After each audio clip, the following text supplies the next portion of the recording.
Welcome to the Dead Bedroom Revival Podcast. My name is Kuru, your host, and I'm excited to be making this episode. Well, it's been a couple of days. I made an episode yesterday. I couldn't upload it because I had some issues with the app. It wouldn't allow me to upload it. So I've made an entire new episode, and then after this one, I'm going to make the one that I made yesterday, remake it, and then post both of them today. So you're having a big treat today. Going to have double episodes. So I've been thinking about this concept, and it's one of those important concepts that I'm still learning because it's continuous improvement. And it's the concept of decision making and how decision making is affecting your relationships. And it's one of those things that is sort of almost abstract. And if you do not consider this, it's one of those things that is suffocating your relationship in a way that you feeling despair, feeling unwanted, feeling unloved, and you're wondering, why am I in this sexless relationship and what's going on? And some of it comes down to definitely this is probably a good 70% of the problems that you're having. Like, a lot of the problems stem from this actual thing, and it's really that decision making. And what I mean by that is that usually within a day, you have at least 12 to 15 decisions that you have to make. Obviously, constantly making decisions, but there's significant decisions that you make, and there's ones that are automatic, that you ritual that you have to do every single day. But there's certainly at least a good 3 or 4 or 5 that are always going to be either or, and usually could be very difficult decisions that could cause pain, that could cause friction, that could cause some level of anxiety, stress, all these other situations. And because you are aware of it, you feel maybe it's better to delay the decision for another time, for a few hours or for a few days, and every time it's time to make that decision, you push it again and you keep pushing it. And generally, everybody does it. I did this when I was wanting to get fit, and I was well aware that my daddy's got diabetes, and I thought, I don't want to repeat this. And my father-in-law had a heart attack, so I started thinking about life and being healthy, and all of a sudden I was thinking, I need to go to the gym. So I knew what I needed to do. And I remember my wife saying, maybe you might need to go and get a checkup.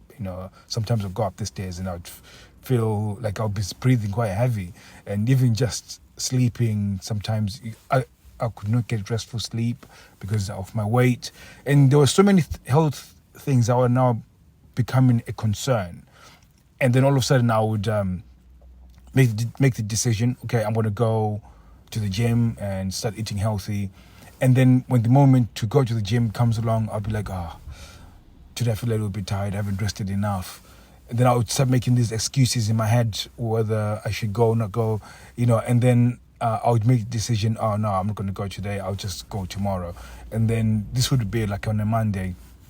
And then when it comes to eating food, by the time I haven't planned any food, I would then sort of battle this thing. Maybe sometimes I would eat healthy, actually. I would start on a Monday, eat healthy.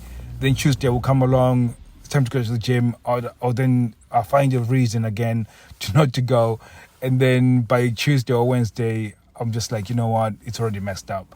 I'm going to just forget about it, start again on a Monday. And then this cycle continued for a few months. And really, the threat of issues or health issues remained, and if anything, it was getting worse. So the ability to make decisions when they are very difficult and sticking to them is very important, because not just my weight, but I started saying that this is how I dealt with a lot of life situations. And when you're dealing with those situations, whether it be bills or whether it's financial or whether it's career, there's certain points where you find some sort of friction when you're making decisions. And when you fail to make those decisions, it compounds on itself, and it just increases the level of anxiety and level of stress. And usually, this then affects the way you behave in your house. Now, this is how it ends up being a very difficult situation in terms of being seductive and being sexy and being a present husband, because when you delay decisions, they don't go away. And especially if it's something to do with financial, like again, your career, even your relationship, when there's conversations that need to be had, when there is certain pivotal things that you need to be doing in order for you to progress or at least improve, but then there's that friction that you have to go past, but then you put off that friction, it actually compounds the bad situation that you're trying to avoid. So usually when we start talking about really fixing your relationship and getting it to the next level, a large chunk of the time, I'm really trying to help you to make better decisions and being able to be comfortable with making the uncomfortable decisions.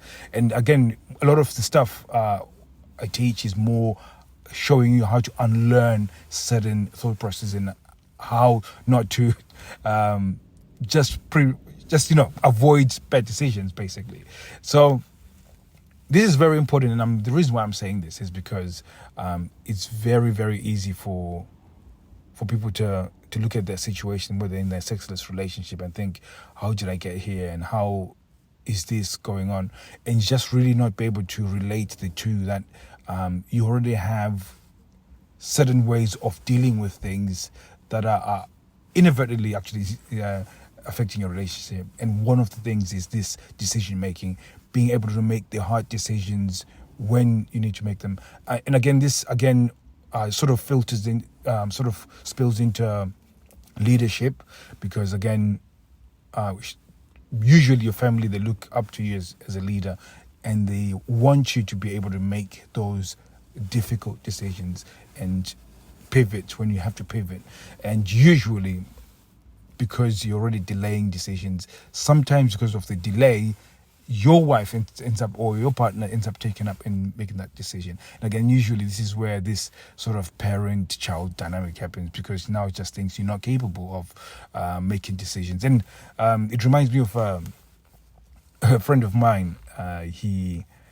They were buying a dog for the first time, and and I'm so sorry. I'm going to bring it home. So they were buying this dog, and they were buying a Cane Corso. Now, Cane Corso is a Italian Mastiff. It's massive, huge dog. Is very, very protective, and they are they could be dangerous, but they are very loving animals. They attach themselves to their persons, or at least their family, and they're extremely protective. So when he said he was going to get it, I said, how much experience do you have with dogs? And he said, I've had a few dogs. And I said, what size dogs were they? What types of dogs? And the reason why I was asking is because I just knew that the dog that they were getting, you need to show extreme leadership. And sometimes they will not challenge your leadership, but they will at least push to see where you're at within that relationship. So you have to be very strong as a leader. And that's what I was trying to get to. And I was like, it's something that you have to consider, because these dogs, if at any point they feel like you're not capable as a leader, they will assume leadership. And then that's when it becomes dangerous. They won't become dangerous to you, but they'll become dangerous to the people that are coming. So if you got visitors, or people come to your house, they could be dangerous to the public. So it was a conversation that we had.